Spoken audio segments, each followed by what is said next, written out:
Une grande partie de l'Europe, et particulièrement la zone méditerranéenne, est confrontée à ce problème d'incendie.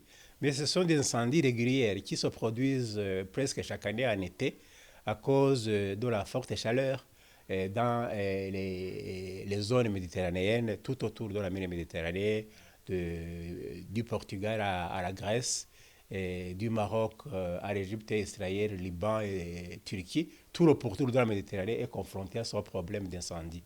Ce n'est pas un problème nouveau, mais il s'aggrave de plus en plus à cause du réchauffement climatique qui caractérise le monde en général. Partout dans le monde, on observe une tendance au réchauffement.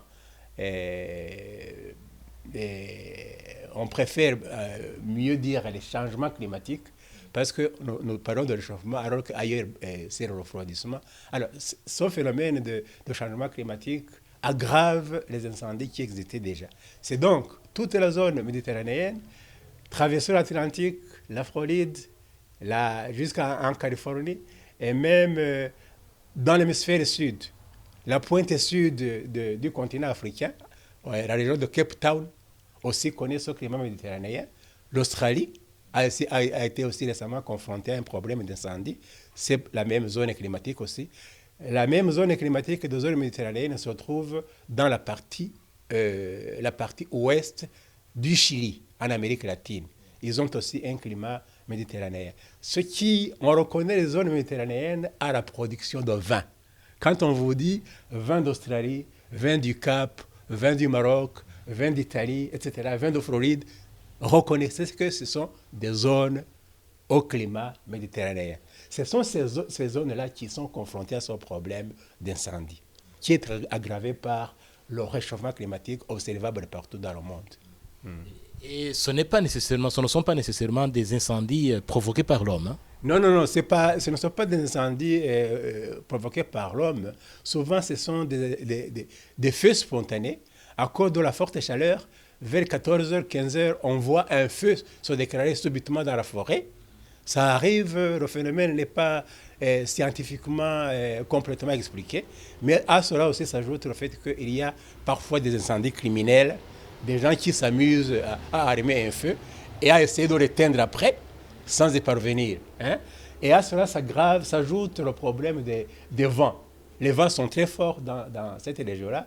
Je pense au Mistral en France, à la Tramontane dans la péninsule balkanique.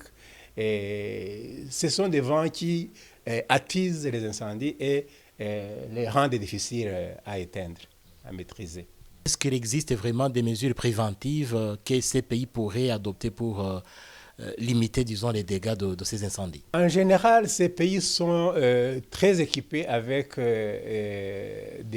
du matériel de lutte contre l'incendie. Je pense notamment à ce qu'on appelle des canadaires. Les canadaires, ce sont des avions qui répandent des produits pour éteindre le feu. Et aussi, il y a au voisinage des villes des zones que l'on coupe. Donc, tout autour de la ville, il y a une bande, une ceinture où il n'y a pas d'habitation, il n'y a pas d'herbe pour que l'incendie ne se propage pas vers la ville. Ce sont ces mécanismes-là de ceinture autour des habitations et d'éloignement des forêts par rapport aux habitations. Quand il s'agit de petites agglomérations dans la forêt, il y a en général la prévention grâce à une météo très avancée. On leur avertit, on leur dit fouillez, des incendies sont en train d'arriver dans telle zone.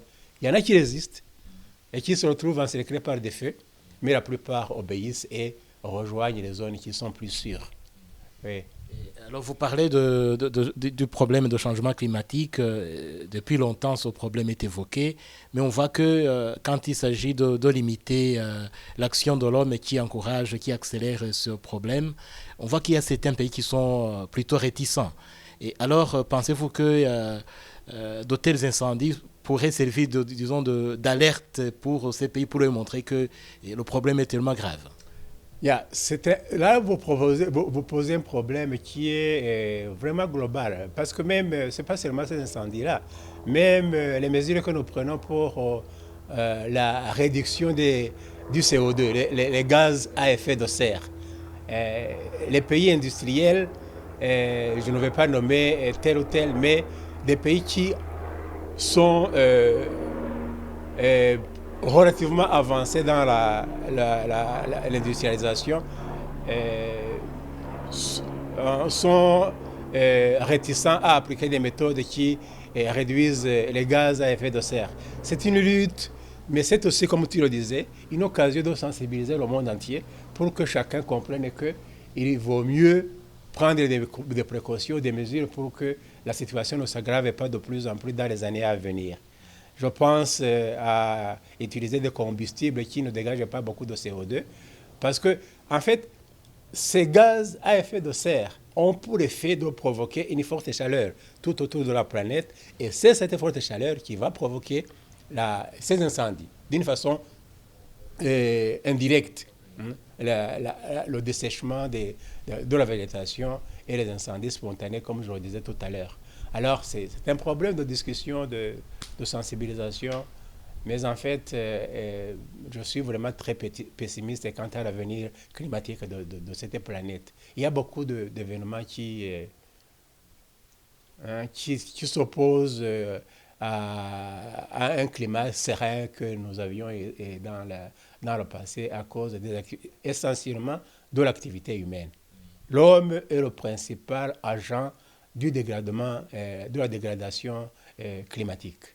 Si nous revenons ici chez nous, est-ce que le citoyen ordinaire aurait quelque chose à faire pour limiter les dégâts? Heureusement, nous n'avons pas ces incendies ici au Rwanda, mais le citoyen ordinaire a quelque chose à faire pour contribuer à la sauvegarde de l'environnement, à la protection de l'environnement? Bon, on a déjà fait beaucoup de choses au Rwanda, et notamment la lutte contre l'érosion. Il y a certains phénomènes, certaines catastrophes naturelles comme les glissements de terrain que nous avons observés au mois de mai. Là, on n'y peut rien. Et il y a simplement des mesures d'intervention pour sauver ce qui peut l'être.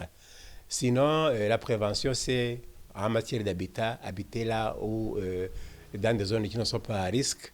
En matière de lutte contre l'incendie, c'est éviter des feux de brousse. Au Rwanda, ce n'est pas vraiment une grande menace parce que le pays est surpeuplé. Il n'y a pas beaucoup de zones inhabitées qui peuvent être proies au feu de brousse. Et le regroupement de la population dans les villages partout dans le pays a aussi autorisé, a aussi permis un meilleur contrôle des zones et aussi l'élevage à l'étable contribue à lutter contre ces feux de brousse parce que dans le temps, les feux étaient allumés pour que les éleveurs puissent faire paître leurs troupeaux au mois de septembre quand la pluie revient. Avec la repousse, les jeunes repousses de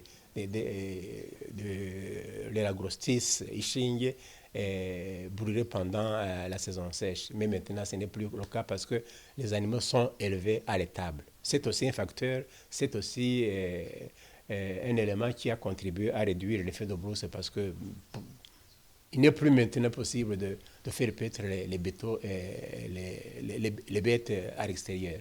Le reboisement aussi contribue à lutter contre les feux de brousse parce que ces feux, comme nous l'avons dit souvent, se déclarent dans des forêts naturelles. Ce n'est pas des plantations artificielles, des plantations humaines que l'on a faites plus tard parce que ce sont souvent dans la zone méditerranéenne ce qu'on appelle la garrigue. La végétation qu'on y trouve, qu'on appelle la garrigue et le maquis, qui prennent feu en saison sèche, en été.